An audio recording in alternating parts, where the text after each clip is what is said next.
Assalamu alaikum.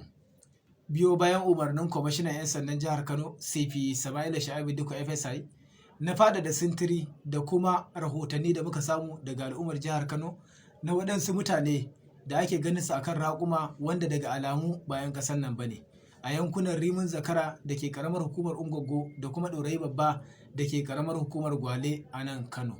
Tuni dai Kwamishinan 'Yan Sandan Jihar Kano CP Sama'ila Shu'aibu Dikko FSI ya ba da umarnin a gudanar da binciken kwakwaf akan waɗannan mutane.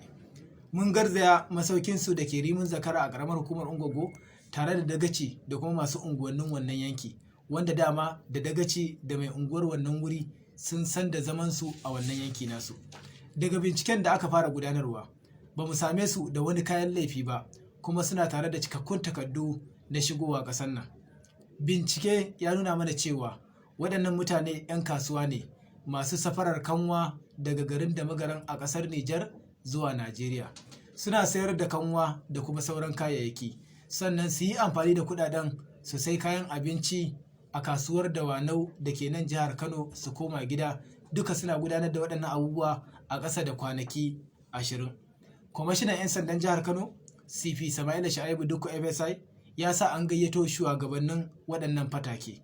Akwai Abdulrazak Alhaji Duduwa ɗan kimanin shekaru 40, Ashir Musa ɗan kimanin shekaru 35 da kuma Marwana Musa ɗan kimanin shekaru 40, dukansu 'yan garin Damagaran a ƙasar Nijar.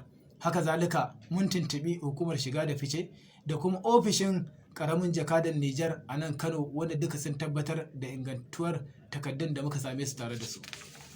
Saboda haka muna kira ga al'ummar jihar Kano da su kwantar da hankalinsu.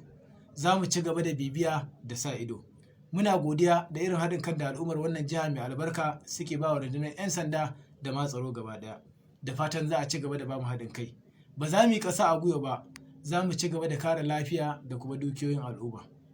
Mai sanarwa DSP Abdullahi Haruna Kiyawa, kakakin rundunar 'yan sandan jihar Kano, a madadin Kwamishinan 'Yan Sandan Jihar Kano CP Sama'ila Shu'aibu Dikko FSI.